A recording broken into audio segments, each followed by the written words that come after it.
Welcome to Food Supply Unchained, a podcast aiming to explore and discuss the U.S. government regulations and policies that shape our food supply chain. I'm your host, Christine Heiser, and today I'm going to discuss author Upton Sinclair, his novel, The Jungle, and how the story laid the groundwork for federal food safety regulation in the United States.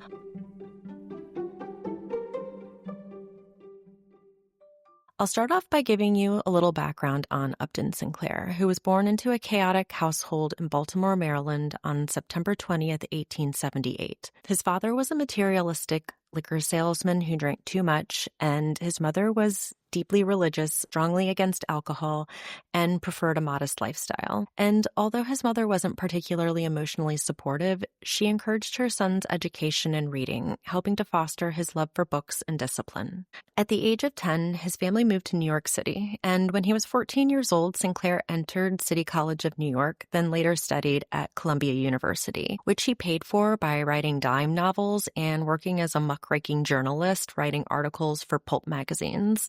By his mid-20s, Sinclair's values had aligned with the Socialist Party of America, and he believed that capitalism was the root of poverty, exploitation, and inequality. In 1904, Sinclair spent 7 weeks undercover in the meatpacking plants of Chicago's Packingtown district to research labor conditions. He came out of the experience horrified by his observations, and as a result, wrote The Jungle. In 1905, the story was serialized in a socialist magazine called Appeal to Reason, which had a strong working-class readership. Sinclair struggled to find a publisher and sold the rights to Doubleday, Page & Company for a flat fee of $500, which was common compensation at the time for unknown authors. The Jungle was published as a complete book in February of 1906 and gained widespread popularity and national attention. I'm going to give an overview of the story, so I'm issuing a spoiler alert now. I want to give listeners a heads up regarding 2 potentially sensitive plot points that some may find triggering. There's a story involving SA. Also, at this time in history, the childhood mortality rate was between 20 and 30% for children 5 and under, with immigrant children being between 20 and 50% higher than U.S.-born white families. This heartbreaking reality is part of the story, so if these are difficult topics for you, I would recommend fast-forwarding. And I'll do my best to include timestamps in the episode notes to mark when I stop the story recap and pick up with the public's reaction to the book. Also, I'm sending up to you. The story begins at the wedding of our protagonist, Jurgis Rūkas, a 21-year-old Lithuanian man who had immigrated to Chicago, Illinois with the following family members. His young wife, Ona, who is gentle, delicate, sensitive, and innocent. Jurgis holds himself responsible for her physical and emotional wellness. Ona's stepmother, referred to as Tete Elżbieta, who is level-headed, religious, and determined to hold the family together. There's Maria, who's Ona's cousin and is boisterous, strong, and very hardworking. There are Ona's half-siblings, the first one being her brother Stanisławas, who, like many teenagers at the time, lied about their age so they could start working young and suffers deeply from the trauma of his working in the factory. There was Vilimas and Nikolai, who sold newspapers in order to contribute to the family. Kolchina, who stays home to watch the smallest children, to which there were 3. I don't think they ever said their names, though. There was Jurgis's father, sometimes referred to as Dede Antanas, but mostly called Old Antanas, which, I'm not gonna lie, feels a little hurtful and unnecessary, but okay. Frail, proud, he insists on working and contributing to the family. And then lastly, there's Jonas, Elżbieta's brother, and he encourages the family to come to America based on stories that he's heard of high wages and prosperity. Jurgis dreamed of moving to America because of how much one could make in the U.S. compared to wages back home. He felt in America he would be free to do as he pleased and count himself as good as any other man. Jonas had a friend who had moved to Chicago and was said to have gotten rich in the stockyards. The group of 11 left Lithuania with all of the money they had and the one English word they knew, Chicago, which they repeated to everyone upon arriving in New York, and were pointed in directions eventually landing them in the Midwestern city. Jurgis's dreams of wealth vanished after the family was swindled out of a decent chunk of their cash, and they quickly realized that the high wages in America are met with even higher living costs. Immigrants arriving in Chicago with nowhere to go were typically gathered up by the police and sent to Packingtown, which was over a square mile of space in the stockyards located on the south side of the city. The stockyards were on made land, which meant it was used as a dumping ground for the city's garbage. Great holes, 2 city blocks were dug out and filled up with trash. In summer months, the pits would fill with rancid water, which sat festering for months, only to be broken up and sold as ice to people in the city during winter. And if you're cringing already, buckle up, because it gets way worse. More than half of the stockyards was occupied by 25,000 cattle pen and 250 miles of railroad track, bringing in approximately 10,000 head of cattle, 10,000 hogs, and 5,000 sheep per day. 8 to 10 million animals were processed in the yards annually, which could be smelled for literal miles. At the time, there were 250,000 inhabitants in the stockyards, primarily people who immigrated from Eastern European countries. And with the sudden influx of population, jobs were competitive, difficult to come by, and easy to lose. Hundreds stood in crowds, desperately vying for dangerous jobs for almost no money, because even the most minuscule compensation was the difference between having enough to feed their families or not. They lived in filthy, rodent and flea-infested boarding houses that were so hot in the summer, the tenants would sleep outside on the sidewalks, and in the winter, so bone-chilling cold, families would wear every article of clothing they own and huddle in bed together hoping to survive the night. And many would not. In this area, there were no schools, and the streets were filled with children in the day playing in trash and runoffs from the factories. It isn't long before Jurgis realizes the trade-offs they made when they moved from their homeland, language, and heritage only to barely survive in this strange land. Luckily, Jurgis, having a large, young, strong body, was selected on his first day at the job yard by one of the bosses at Brown's Meatpacking. We, however, are taken through a visitor's tour of the other rival meatpacker in town, Durham and Company, and the book goes into the mechanics of how animals are processed. First processing pork, then beef, described as pork making by mathematics, for there were no considerations given to the animal's experience during the process.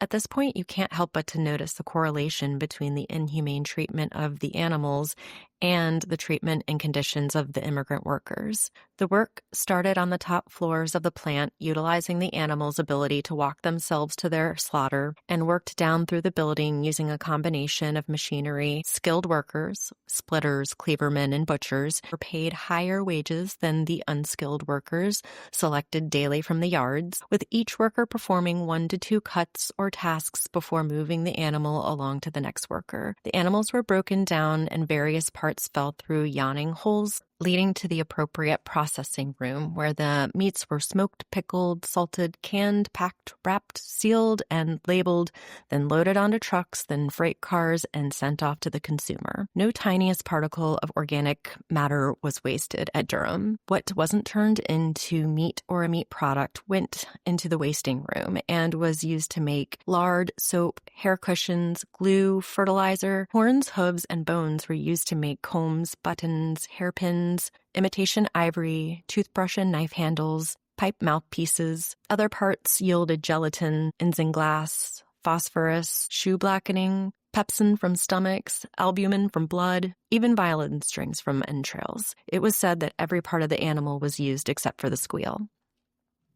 The industry was almost completely self-sufficient with its own steam power plant, electricity plant, barrel factory, broiler repair shop, a factory to make lard and the cans they filled, another to make soap boxes and the soap that filled them. Durham plant and all its industries was, up until this point, the greatest aggregation of labor and capital ever gathered in one place. It employed 30,000 men and directly supported 250,000 people in the neighborhood, indirectly supported 500,000, sent products to every country in the modern world, providing food for at least 30 million worldwide. Jurgis initially felt grateful for his new opportunity to be a part of this establishment and felt as though his welfare would be protected by the powerful industry he had joined.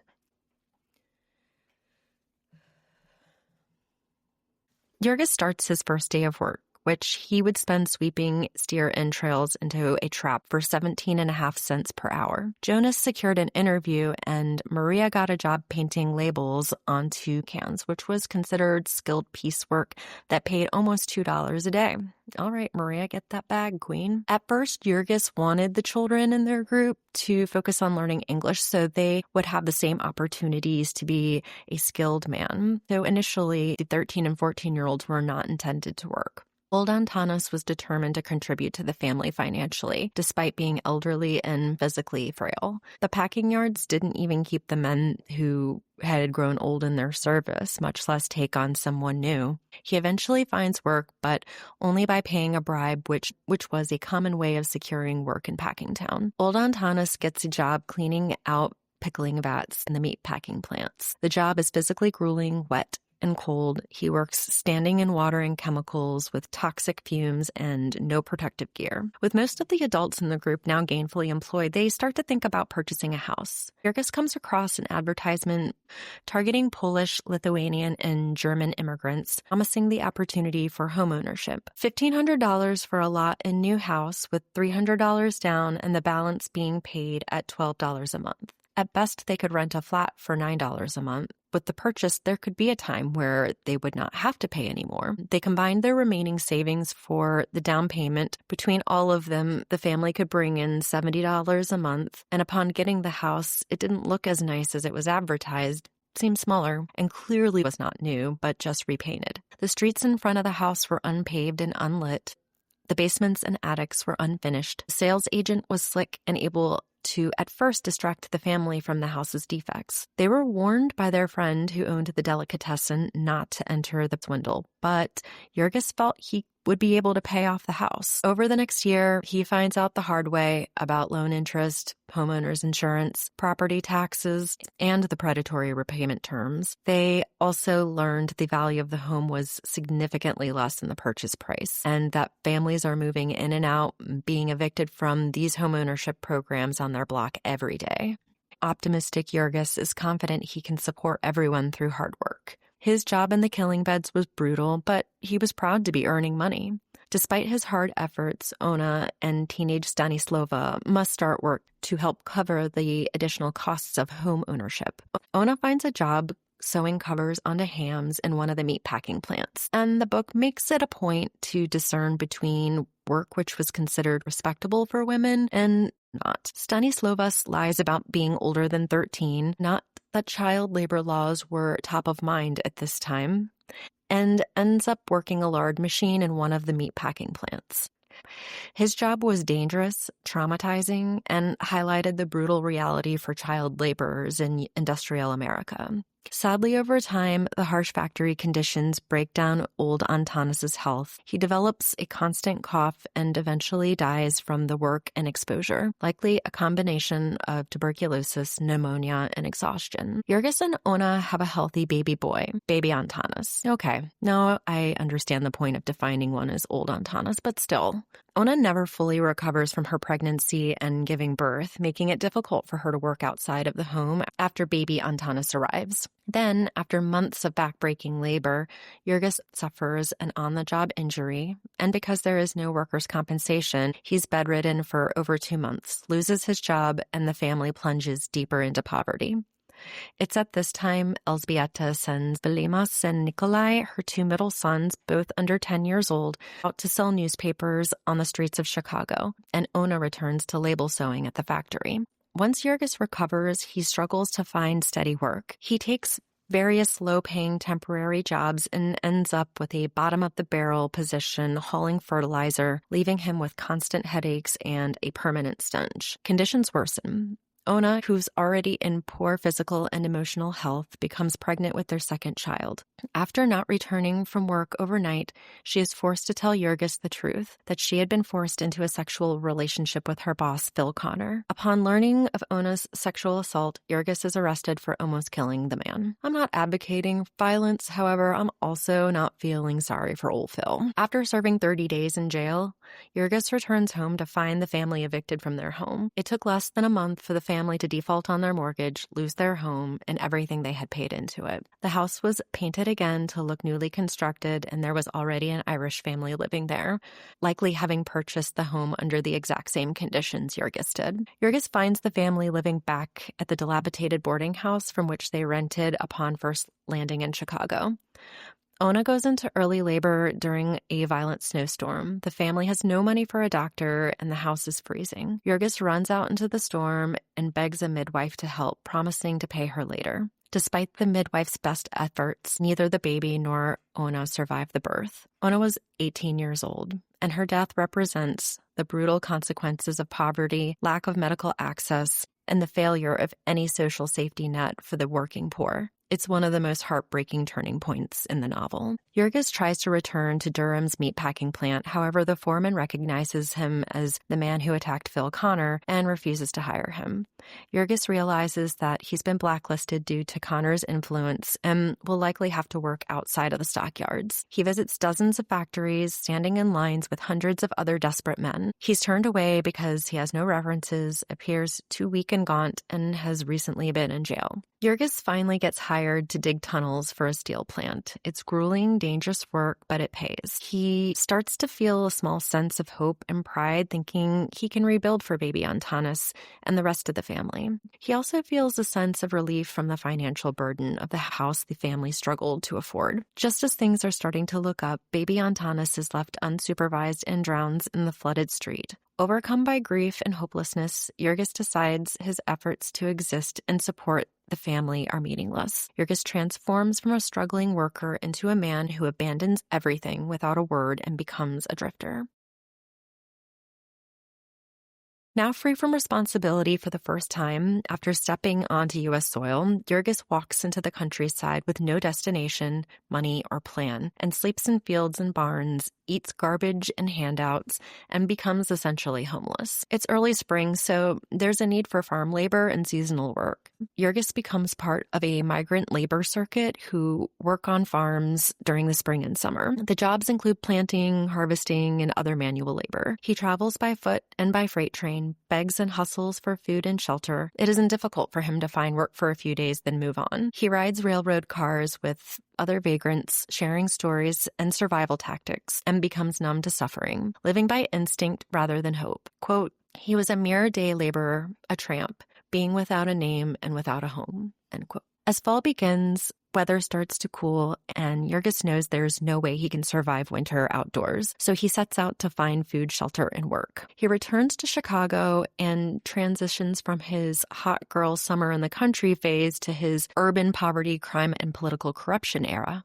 In desperation, Jurgis wanders the streets begging for money. A wealthy young man gives him a $100 bill, but he's cheated out of it by a bartender who Jurgis tries to fight and ends up arrested again. Luckily, the judge lets him go with just a fine, but while waiting in jail for his case to be heard, he connects with Jack Duane, a slick, educated criminal who he had met briefly the first time he was locked up. Duane introduces Jurgis to organized crime, including mugging, scamming, and political rackets. Jurgis, lured by the ease of money and the lack of physical labor, begins working for a corrupt political machine tied to the Democratic Party. He gets paid to vote multiple times, stuff ballots, and intimidate voters. He serves as a muscle and occasionally takes bribes or enforces political deals.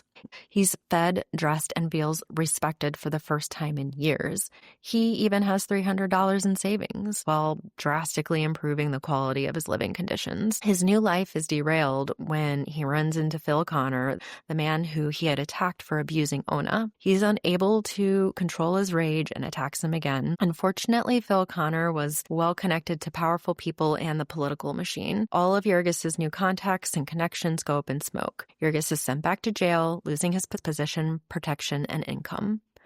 This was Sinclair's critique not only of industrial capitalism, but of the entire political and legal structure that protects the rich and powerful while crushing the poor.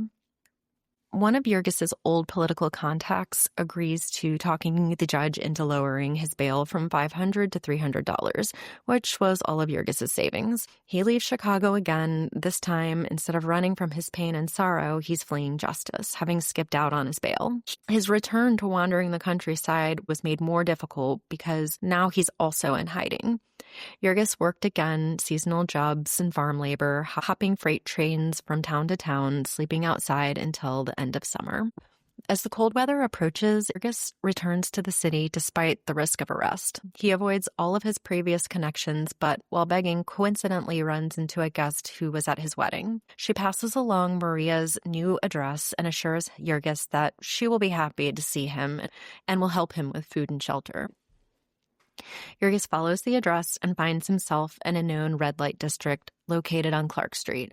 Maria lives and works as a sex worker to support Elzbieta and the children, as well as her morphine addiction. The whole family was blacklisted from working in the stockyards, and Maria's only option was sex work, or she and the family would die. The idea that even Maria had no way out forces Jurgis to fully confront the inescapable cruelty of the system. He no longer believes that survival is possible without selling your body, soul, or labor. Many women who immigrated to the United States at the turn of the century were lured into job opportunities disguised as house cleaning or nanny services, forced to take morphine until addicted, and then made into sex workers. Other women entered knowingly out of economic desperation, but were exploited nonetheless by their lack of power and resources. Maria's story becomes a symbol of how capitalism exploits women, especially immigrants, and how drug addiction, sexual labor, and poverty are deeply entangled into our system.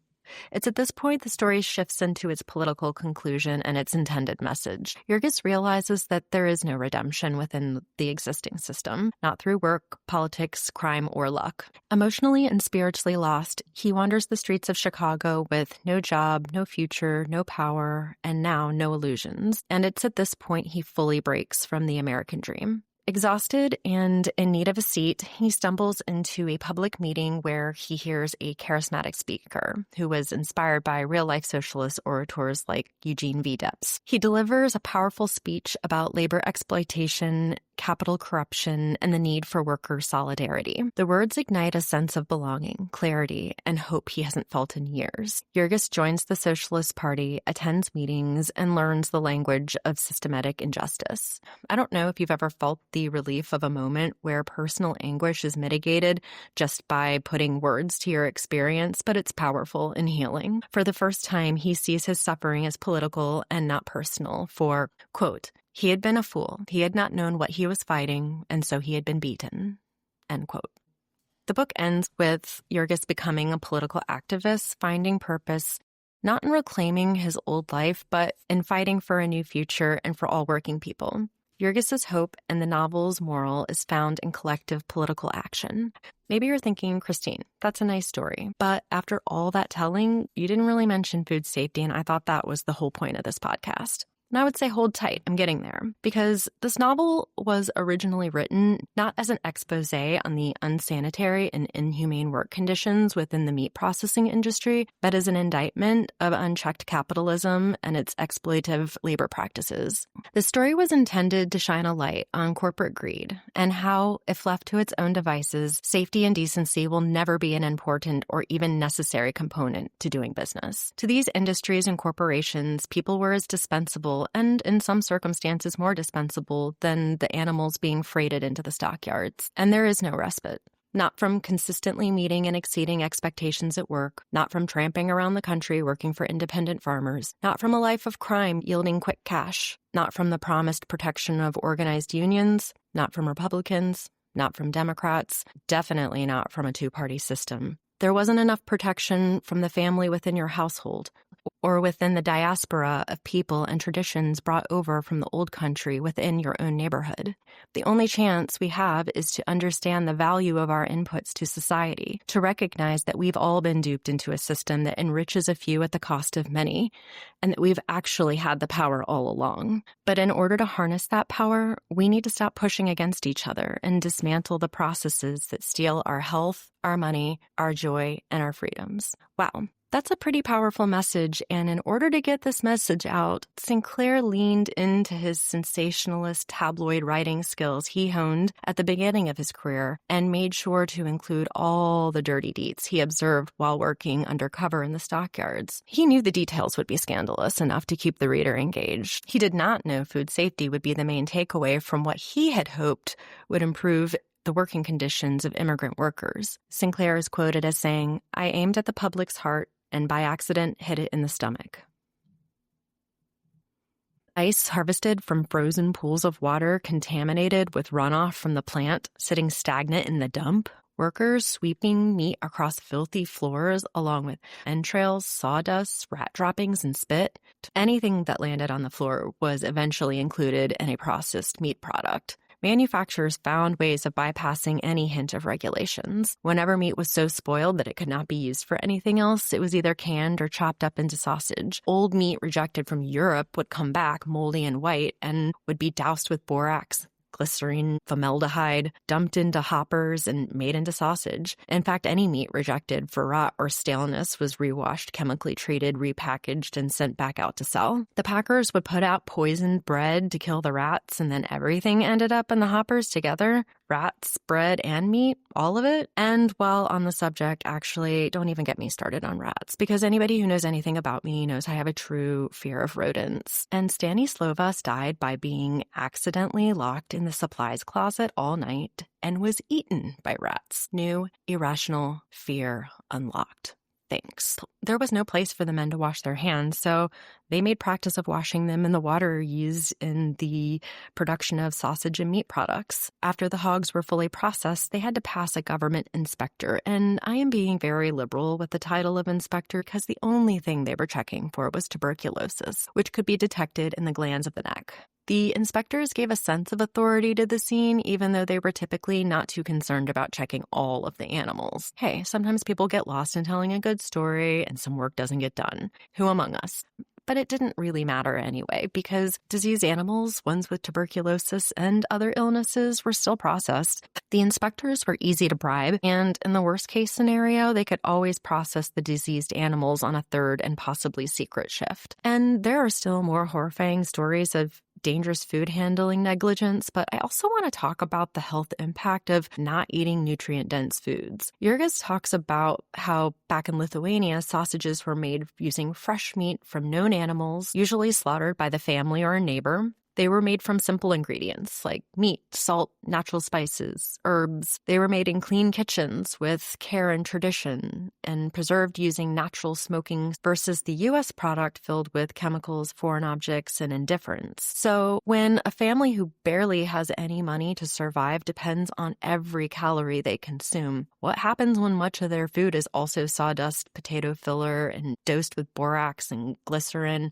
to cover the rot and odor? A lot of malnutrition, which was a significant contributor to mortality in vulnerable populations, and also the military, who were recipients of much of the meat products produced in Packingtown. So, Americans of the early 20th century, how do you want to go? By disease with tuberculosis-infected meat? Or maybe foodborne illness, anyone? Salmonella, listeria, our favorite botulism? Or maybe you're a chemical contamination girly? Borax, rat poison, anyone? Go ahead, pick your poison, literally. After the book's publishing, the information went early 1900s viral. The vivid depiction had exposed the harsh, inhumane work conditions of the immigrant laborers, but more effectively, it graphically revealed the dangerous and unsanitary manufacturing practices of the food being consumed by the public. What do you mean we're using garbage ice harvested from the dump pit by the cattle pens? What do you mean body parts and sometimes whole entire people fall into a vat and become part of the meat product I'm serving my family? What are you talking about, poisonous rat-bred sausages? People lost their minds. And of course, the media swooped in, as they do, widely covering the novel's claims, amplifying public alarm, and demanding action. The middle class and urban Americans, who were the primary consumers of the industrial processed meat, were particularly horrified. Thousands of letters and telegrams were sent to President Theodore Roosevelt and members of Congress, demanding investigations and reform. Roosevelt himself was inundated with complaints and concerned messages from citizens, civic organizations, and health advocates. The meatpacking industry heard its consumers, stepped up, and did the right thing to create best practices to protect their workers, customers, and public health. After all, it's not like corporations making profits hand over fist are going to resist putting in safety protocols that will literally save lives. Just kidding. These large corporations absolutely pushed back. told critics to pound sand and had to be coerced into compliance by the federal government. There was growing concern that if the U.S. didn't address these issues, foreign governments would ban American meat imports, damaging a major export industry. See, imports and exports have always been used as part of leveraging power in politics. You just hope you're electing people who know how it all works. Business leaders in the meatpacking industry became fearful of losing consumer trust and profits, which pushed them to accept some level of government oversight. To the corporations, their workers were dispensable because there were yards of immigrants desperate for work. The people were replaceable, but not the lost revenue. It's a good thing it's different now, and large corporations don't prioritize money over people anymore. Within weeks of the book's publication, Roosevelt writes Sinclair to express both skepticism and concern. After all, Sinclair was a known socialist, and the U.S. government did not, and for the most part still doesn't, view socialism as a legitimate political alternative, but as a destabilizing force, a movement threatening capitalism, national unity, and civil order. While Roosevelt was cautious of Sinclair's views, he took the allegations seriously. In early April of 1906, Roosevelt ordered an independent federal investigation, assigning Labor Commissioner Charles P. Neal and social worker James Bronson Reynolds to inspect the meatpacking facilities in Chicago. In May, the Niels-Reynolds report was completed and confirmed that working and sanitation conditions were as bad, and in some cases worse, than those depicted in The Jungle. The report focused more on sanitation than labor issues, and its key findings were rotten and contaminated meat being processed with chemicals to mask odors and appearance, meat processed in filthy environments, workers seen spitting on floors, rat droppings, dirt, and sawdust were noted as common in processing areas. Meat was stored in unsanitary, poorly vented rooms, sometimes near bathrooms. No separation between dirty and clean areas. Meat came into contact with contaminated equipment and surfaces. Waste and meat were sometimes transported in the same carts without cleaning.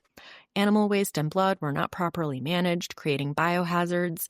Slaughterhouses dumping waste directly into nearby rivers, just to name a few. Even though The Jungle was a work of fiction, the report found that Sinclair had not embellished much, and in several instances, the real conditions were more horrendous. Roosevelt stated the report showed, quote, things that were absolutely intolerable, end quote, and was so troubled by the report's findings that he used it to persuade Congress to act quickly. By the end of June, the first two pieces of legislation were in place. Talk about a quick turnaround. The novel was published in February, and the regulations, based on valid data, were in place by June. What do we have to do to get back to that level of government efficiency? All right. I briefly mentioned these first two laws in the first episode of Food Supply Unchained, which is an overview of the history of the FDA. I encourage you to listen to the episode if you haven't already. The first law being the Meat Inspection Act of 1906, which assured that meat and meat products were slaughtered and processed under sanitary conditions. It mandated federal inspections of all meatpacking plants engaging in interstate commerce. It established cleanliness standards in slaughterhouses and processing plants, and it authorized the USDA to enforce compliance. The second law was the Pure Food and Drug Act of 1906, which prohibited the sale of adulterated or misbranded food and drugs in interstate commerce. It required accurate labeling of ingredients and banned false or misleading claims on packaging. That means if your product has sawdust and rats in its contents, you have to say it on the label. Companies to this day still have to disclose all of the contents of a product on an ingredient label, usually in order of most to least measurements. These acts marked a turning point in U.S. consumer protection by creating the principle of federal responsibility, establishing public trust in the food supply chain by holding manufacturers accountable, and laying the groundwork for recalls, inspections, labeling, and traceability we rely on today. Hazard analysis and critical control points, or HACCP, systems used to identify potential hazardous points of contact or temperature abuse during the processing, storing, and transportation of food are descendants of early inspection models. The Food and Safety Modernization Act, FSMA, which was created in 2022, builds on the principles such as prevention, labeling, and transparency that were introduced in this 1906 legislation. And the ongoing federal oversight of meat, poultry, and processed foods still reflects the division of responsibility between the USDA and the FDA that began with these early reforms. Both agencies aim to ensure food safety, but the USDA is meat, poultry, and egg focused, while the FDA oversees everything else in the grocery store, at least for now. As a recording, Acting Secretary of Health and Human Services Robert F. Kennedy Jr., or RFK Jr., has been a vocal advocate for raw milk, asserting alleged health benefits despite longstanding federal restrictions due to safety concerns. Under his leadership, the department has taken steps that could potentially relax federal oversight over raw milk. These moves have raised concerns among public health experts, as raw milk can contain harmful pathogens. The Centers for Disease Control and Prevention, the CDC, continues to recommend against consumption of unpasteurized dairy products. And I don't want to hear a peep from the raw milk movement folks. Before the 1890s, when there were no pasteurization systems in place, life expectancy was 45 years old, okay? Raw milk can contain harmful bacteria, viruses, and parasites, including the H5N1 bird flu virus, Salmonella, E. coli, Listeria, Brucella, Campylobacter, guys. We're not doing this, okay? We're not going backwards with science because people love finding new ways to be weird with food. These pathogens can be present even if the milk looks, smells, and tastes normal. And if you don't believe me, there are plenty of social media content creators who dedicate their entire page to how raw milk seriously injured their child in order to bring awareness so that other people can learn from their mistakes. It's truly heartbreaking seeing a child who is otherwise healthy immobilized by something that was completely avoidable and backed by scientific research. Drinking raw milk is absolutely not worth the risk. And if you're concerned about the loss of oversight, you can call or email your state senator or congressional representative. Simply state that you're calling to urge the senator to oppose any legislation that would weaken or eliminate federal safety oversight of raw milk. Public health should not be compromised, and pasteurization laws exist to prevent serious illness and to please continue supporting science-based food safety protections. Okay, sorry. I'll climb down off my soapbox and wrap up this episode by telling you what happened to Upton Sinclair after the first two laws passed. As mentioned before, Sinclair did not financially benefit from the popularity of the novel. However, he remained an outspoken critic of corporate capitalism and a prolific writer for the rest of his life. In 1923, he founded the socialist newspaper, The Weekly, and continued publishing investigative and reform-minded pieces. Sinclair ran for office several times, most notably running as Democrat for governor of California in 1934. And even though he lost those elections, his campaign influenced New Deal thinking. In 1943, he won the Pulitzer Prize for Fiction for Dragon's Teeth, the third novel in his Lanny Budd series, which is historical fiction about an art dealer/secret agent navigating the dangerous political landscape of 1930s Nazi Germany during the rise of Adolf Hitler. Post-Pulitzer, Sinclair would go on to write 8 additional books in the Lanny Budd series, which followed global events through World War II into the early Cold War, which he saw as a missed opportunity for peace and social progress, blaming both Soviet totalitarianism and American capitalism. Sinclair died of natural causes at the age of 90 on November 25th, 1968, in Bound Brook, New Jersey. In all, Upton Sinclair wrote nearly 100 books, many under pseudonyms, and used fiction as a tool to expose harsh truths and inspire reform. The Jungle didn't just shock readers, it changed national policy. Its influence echoes in every food label, USDA inspection sticker, and food recall notice. It marks the moment when the U.S. government accepted responsibility for ensuring the safety of what Americans eat. I'll end the episode with a quote from Upton Sinclair, which is, "It's difficult to get a man to understand something when his salary depends on his not understanding it." Thank you for listening. I truly appreciate your time and attention. If you enjoyed the content and are interested in listening to future episodes, please like and subscribe wherever you listen to podcasts. I can also be reached at foodsupplyunchained.com. Goodbye and be safe.